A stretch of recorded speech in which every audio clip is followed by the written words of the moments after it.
First and foremost, we are blessed today to have our regional minister, Dr. Latanya Bynum, with us today. So y'all give her a warm welcome. And I've mentioned this before, but we all really need to express some gratitude, because if it was not for the blessing of the region and Dr. Bynum having our backs, the brewery model would not have been possible. So let's all show Dr. Bynum our appreciation for that.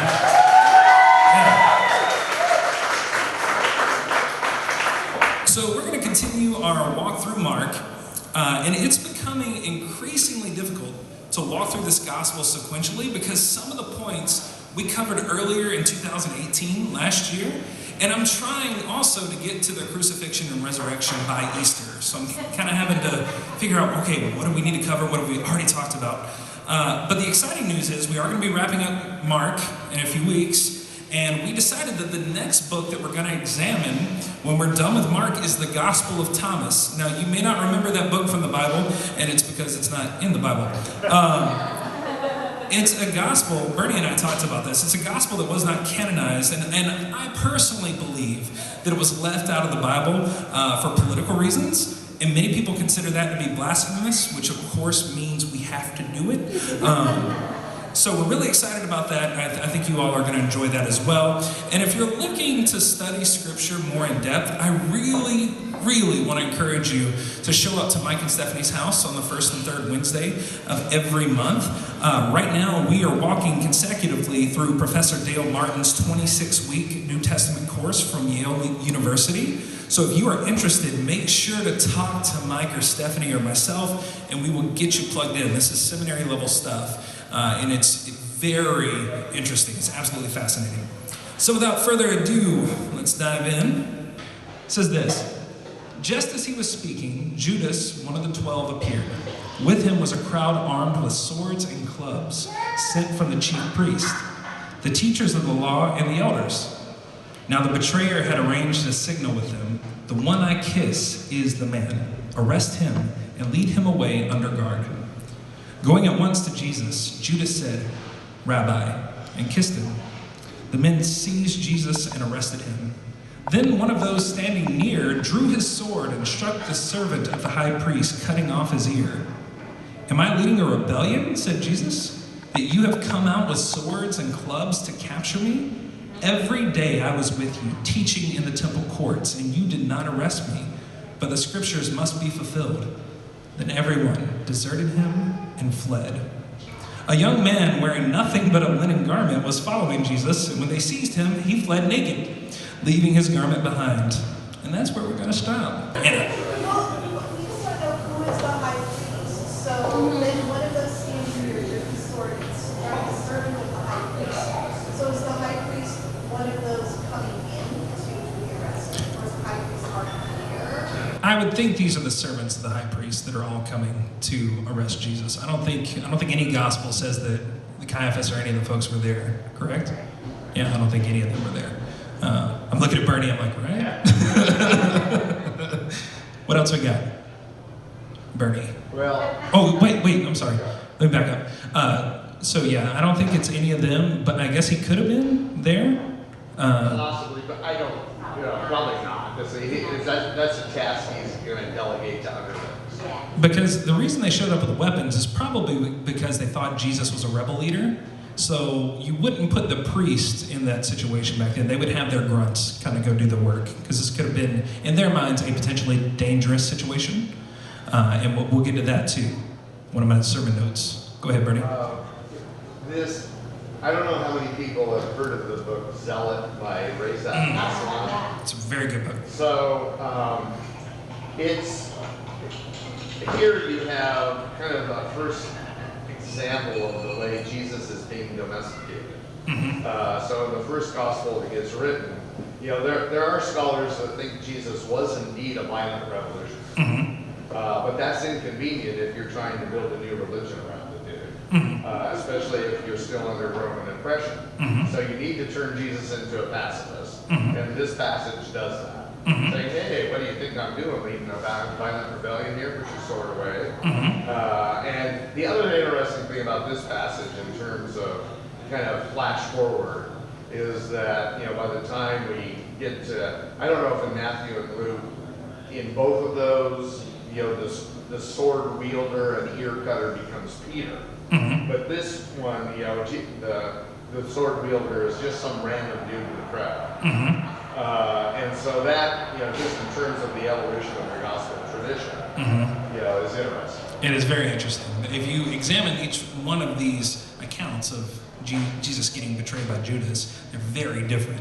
Welcome to another episode of Bernie Ruins My Sermon. Like, every week, he steals my notes, every week. I don't know how he does it, because I jump around sometimes to try and catch him off his guard. All right, what else we got? Jody. Well, I mean, we talked about the fact that in the different gospels, not only is that person named, but there's a healing of the cut. Mm-hmm. I also just the idea of, that everyone deserted and fled.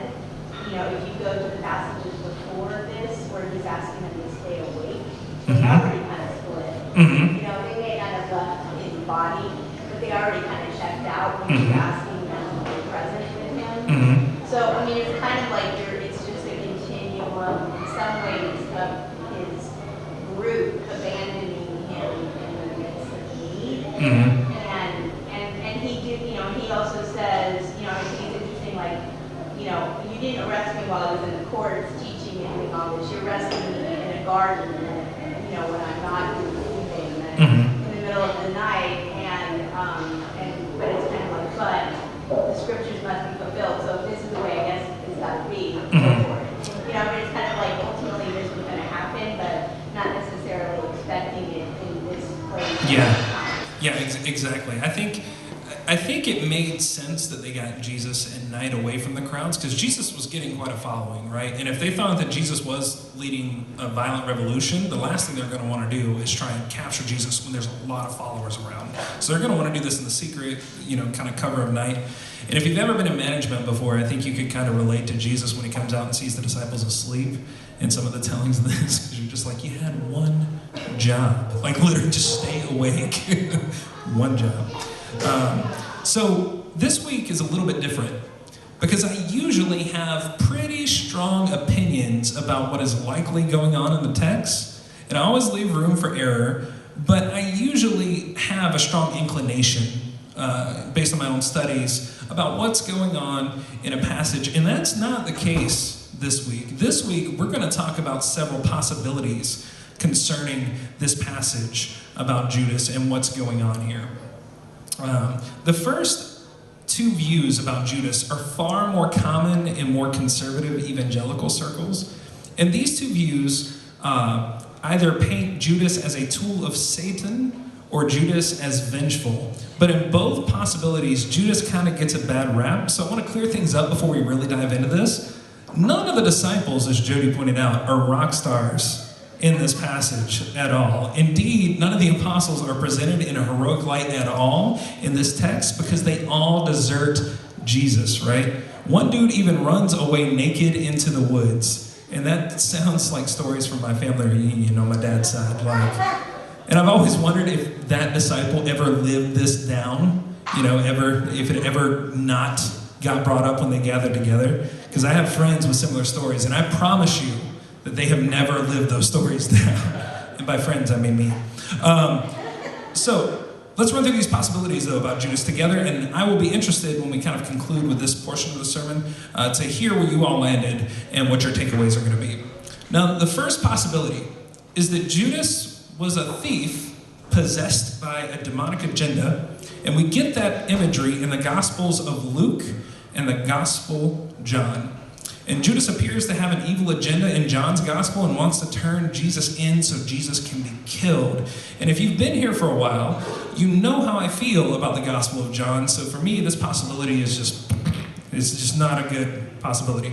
However, it's also present in the Gospel of Luke.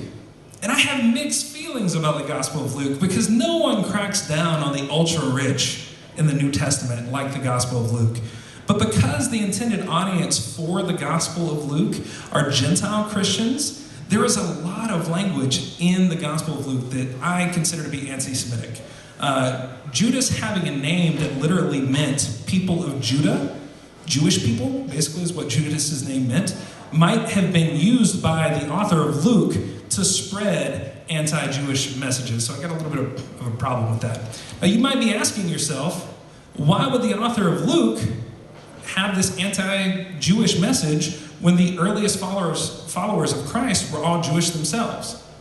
Because the early church that arose after Christ died emerged as a battleground between Petrine Christians, the Jewish followers of Christ, and the Pauline Christians, the non-Jewish Christians, right? That followed the teachings of Paul. These were Gentile Christians, Romans that converted to following Christ. In fact, if it was not for the work of James, then the early church would not have united at all. But that's another sermon. We're not going to get into that. Just know that there was a sizable schism in the early church between Jewish followers of Christ and non-Jewish Gentile followers of Christ. It was a big divide. And the Gospel of Matthew was definitely written for the followers of Peter, and the Gospel of Luke was definitely written for the Pauline Christians, the Gentile Christians. And both had very different elements in their telling of Jesus because their author had an intended audience that they were trying to reach. Are you with me so far? Does that make sense? So, Matthew was written for the Jews and Luke for the Gentiles, and because of this tension between the two groups, Luke says some pretty judgmental things about Judaism, and that's why I think the book of Luke is so hard on Judas here compared to Matthew and Mark, because Judas was a Jewish follower of Christ, and Luke had a bone to pick with the Jewish side of Christianity. John, on the other hand, is just a hot mess. I don't even want to get into that. Hot Mess Express. It's my least favorite gospel for a reason. All right, so let's go to the next possibility, right? The next possibility concerning Judas' betrayal is that Judas is betraying Jesus because he is angry at Jesus. Now remember that Jesus picked 12 disciples because why? Anybody remember? What? 12 tribes of Israel, right? Like many theologians like Bart Ehrman and Dale Martin believe that the number 12 was significant to the authors of the Gospels because it signified and symbolized the 12 tribes of Israel. And they believed that the Messiah was going to overthrow Roman rule and return their land back to the 12 tribes. And it would appear that the 12 disciples thought that they themselves would govern those resurrected 12 tribes. Do you remember a few weeks ago when they were arguing about who was the greatest among the disciples? You remember when there was that infighting going on about who was the greatest, going to be the greatest? And I think that's because there's a good chance that they were thinking that they were each going to have a part to play in leading this new kingdom that Jesus would bring to the land. So that all sounds good, right? You're going to get to govern the land. You're going to get to take some ownership in this overthrowing of the Roman government. It sounds great until your rabbi goes into the temple during Passover to wreak havoc. Immediately after that rabbi rode in on stolen government property, claiming to be a king, and then that rabbi is constantly predicting his own death. If you're a disciple, that is not a lot of job security when you hear something like that. When your boss is making moves like that, you start to question things, right? And I can imagine that the disciples were a lot more easygoing about these subversive acts when they assumed that Jesus was going to overthrow the empire and not be killed by that empire, especially if they thought that they would benefit from it in the end. But when Jesus started saying that he wanted to be executed, then in the minds of the disciples, they may have essentially had their death warrant signed by being involved with Jesus too. So naturally, these reckless actions of Jesus could have ticked off Judas. And Judas may have felt like he got the shaft because he assumed he would rule with Jesus in some degree. And this means that Judas may have turned Jesus into the priest out of spite or even to save all of the disciples' lives from being executed. Now, the next couple possibilities paint Judas in a different light. These aren't the typical evangelical possibilities. The third possibility is that Judas may have been protecting Jesus for the same reasons I just mentioned. Judas saw that Jesus was being reckless. Jesus was claiming to be a king, wrecking the temple, and because of these actions of protest, Jesus knew that he was going to be killed by Rome eventually, which is a logical conclusion. Earlier in the Gospel of Mark, Jesus was notified that John the Baptist had been killed by corrupt leadership as well. And prophets that spoke truth to power at this time usually got executed by someone in some way, shape, or form. So Judas may have handed Jesus over to the priest so he could be held in confinement until after the Passover festivities were done and the Roman military would dwindle in size. Maybe if Judas took Jesus out of the public eye, he could save the rabbi's life that he loved and adored and followed. You with me so far? All right. So in fact, Matthew chapter 26 suggests that Judas is fulfilling a necessary duty. And when Judas shows up, Jesus says to Judas, "Do what you came to do, friend." So Jesus actually acknowledged him still as a friend. So Jesus may have been saying that he knew that Judas was well-intentioned in Matthew. Now, that leads to the next possibility. And this one's my favorite, right? Judas turns Jesus in because Judas is simply being a loyal disciple and obeying the request of Jesus. The Gospel of Mark says this: "When evening came, Jesus arrived with the 12. While they were reclining at the table eating, he said, 'Truly I tell you, one of you will betray me, one who is eating with me.' And they were all saddened, and one by one they said to him, 'Surely you don't mean me, Jesus.' Jesus said, 'It's one of the 12. It is the one who dips bread into the bowl with me.'" Now, it does not take a rocket scientist to figure out that whoever had their hand in the bowl with Jesus was the one Jesus was saying is going to betray him. And if you're planning on carrying out an act of betrayal, who in their right mind would go through with it if they were outed in front of the whole group? Do you really think the other disciples would have taken their eyes off of Judas if they thought that he was going to betray Jesus? They might have taken him out right there. There's a gospel discovered in 1970. It was not canonized at all. It's called the Gospel of Judas. And by most evangelicals, it's considered to be heresy, which of course meant that I had to read it this week. And it's about 17 chapters long, and it's not complete because the original scroll was missing some parts. But what is clear in the Gospel of Judas is that the most trusted of the disciples in that gospel is Judas, and Jesus actually asked Judas to turn him in. So when Jesus tells the group in Mark that Judas would be the one to betray him, it could be that Jesus was telling Judas that he would have to be the disciple to carry this act out. It's the most Harry Potter moment of the Bible. It's like that Snape and Dumbledore relationship where Dumbledore asks Snape to kill him because Albus knows he's going to die and Snape is his most trusted friend. Hashtag spoiler alert, by the way. Like, if you didn't know that, it's been out for a decade. I'm sorry. But I'm so sorry. Oh gosh, I upset the kid too. I'm sorry. But believe it or not, Jesus asking Judas to betray him makes a lot of sense. Just before the Passover meal, Jesus went to the Passover on the governor's horse, claiming to be king. Jesus made some noise at the temple. In another gospel, Jesus actually talks about the disciples gathering swords. And the disciples are like, well, we have 2. And Jesus says, that's enough. And a lot of scholars think that Jesus actually might have been trying to present himself as a rebel leader so he could be executed.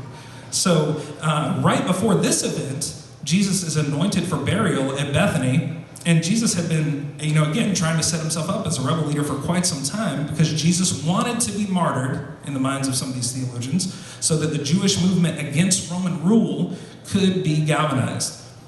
Now, what's more is that if Judas did in fact commit suicide after he turned Christ in, it may have been out of grief because he may have loved his rabbi.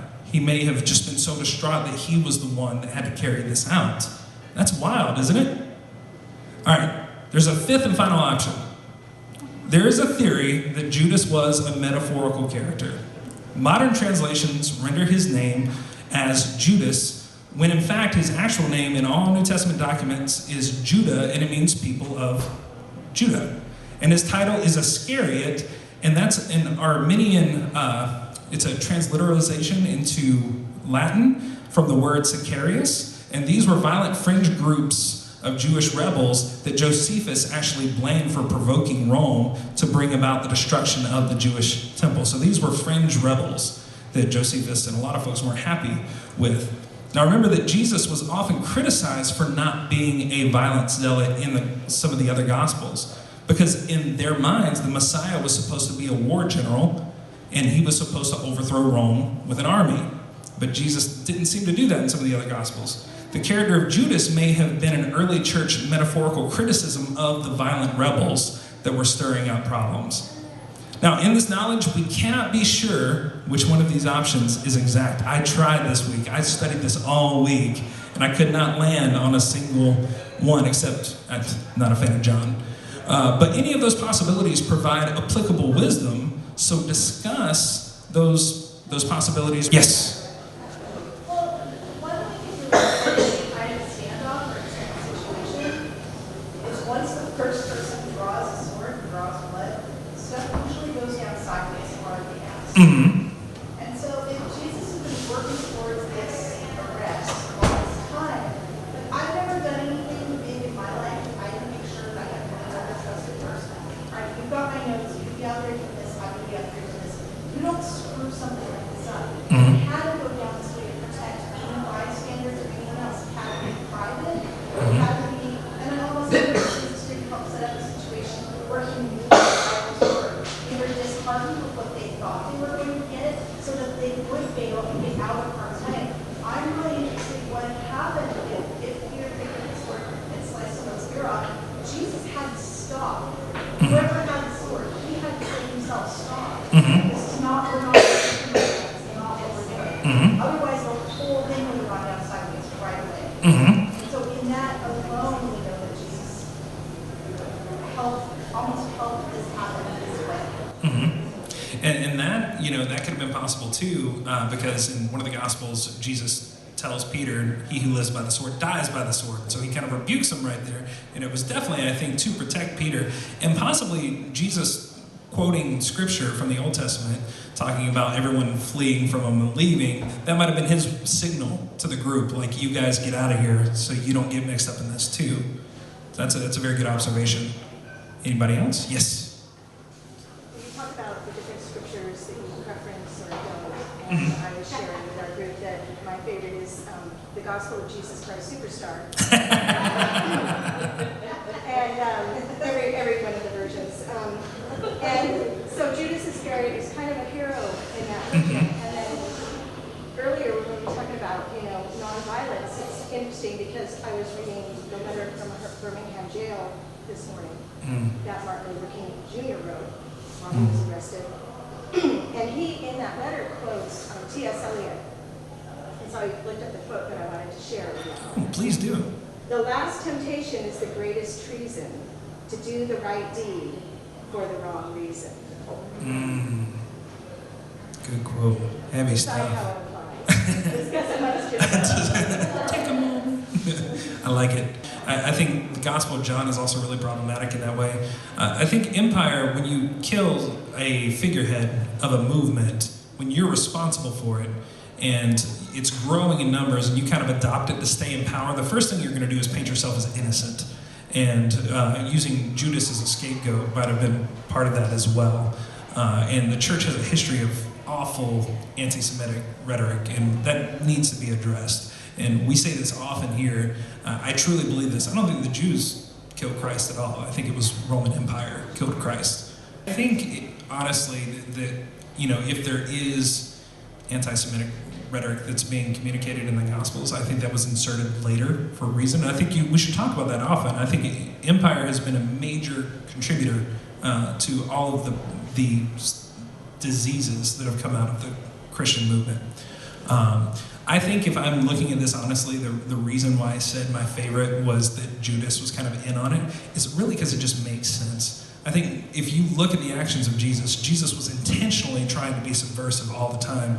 I don't think Jesus was dumb at all. I think Jesus knew exactly what that meant, and I think Jesus knew that he was going to be killed by empire, and I think he had to set it up, like Anna said, the exact right way. Like, this plan's got to go down in this way, and I think Judas likely was probably crucial to that plan. And if you're the guy that carried it out, I could see you carrying a great deal of grief if you have a good relationship with that person. And maybe Judas was distraught, and that's why Judas ended his life, if he in fact ended his life.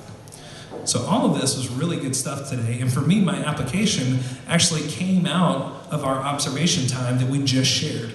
We each shared our observations with one another, and even if we kind of landed in different viewpoints, our perspectives were wholesome, even if we did not agree.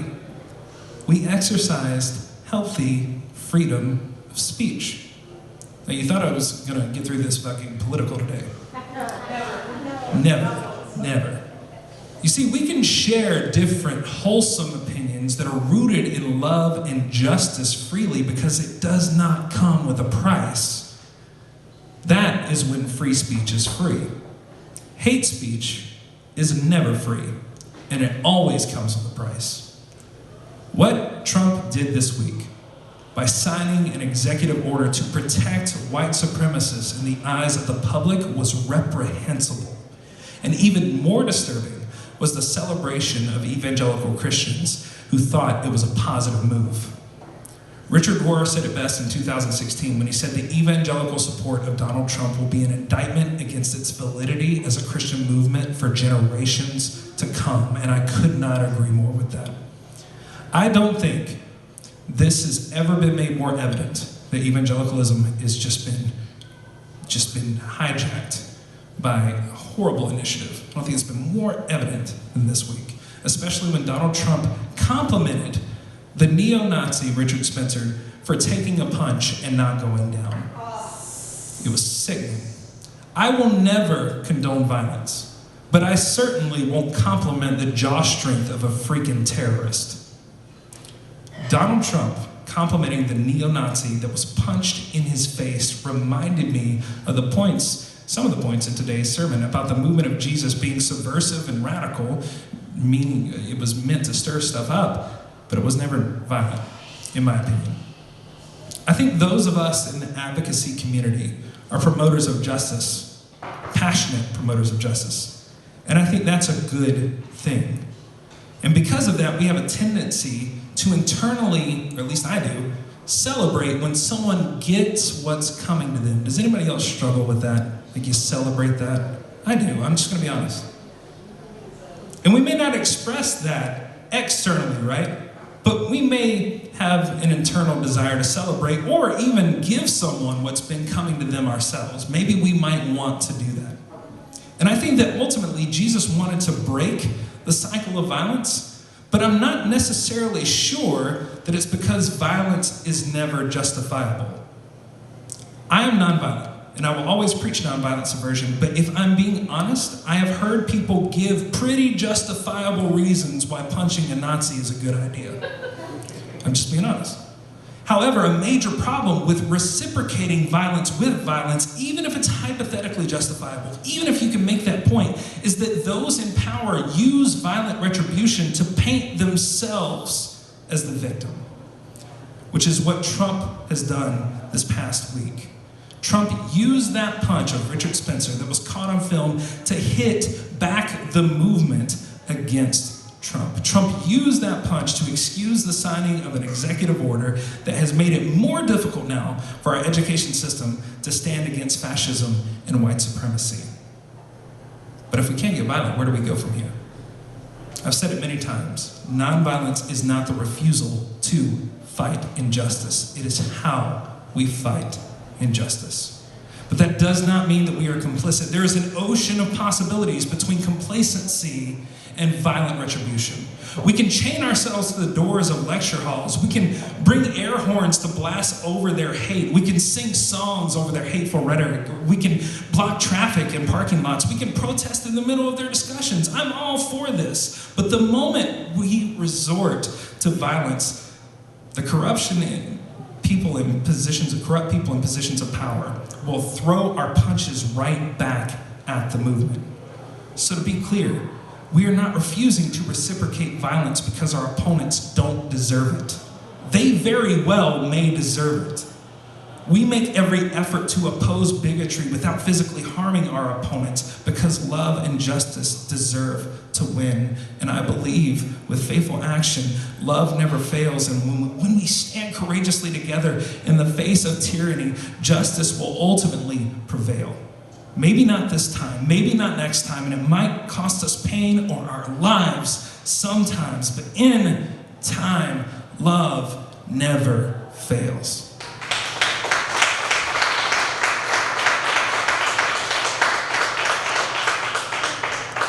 With that said, it is my honor to turn communion over to Dr. Bynum as she leads us in taking these sacred elements. This is a very powerful ceremony for us in the disciples' tradition, and there's no one better in our region to give this presentation than Dr. Bynum, so y'all give her a round of applause.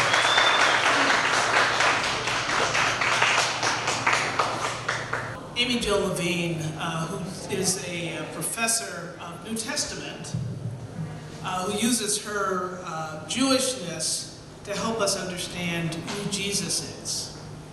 And she says this about Jesus and celebration and the table. What is infectiously appealing about Jesus is that he likes to celebrate. He is consistently meeting people not only at the altar, but at the table, whether as host or guest or the body and blood to be consumed. He is indiscriminate in his dining companions, who include Pharisees and tax collectors, sinners, and even an upscale family consisting of 2 sisters and their formerly dead brother. It's John 11. To be in his presence is not only to be challenged and comforted, it is to celebrate at his table. And so around these tables, we come to this moment of celebration and memory. We remember that Jesus took bread and blessed it and broke it and gave it to his disciples, saying, "Take, eat all of this. Take, drink all of this. And as you do, you remember me. As often as you eat it, as often as you drink it, you celebrate who he was until he comes to celebrate with us."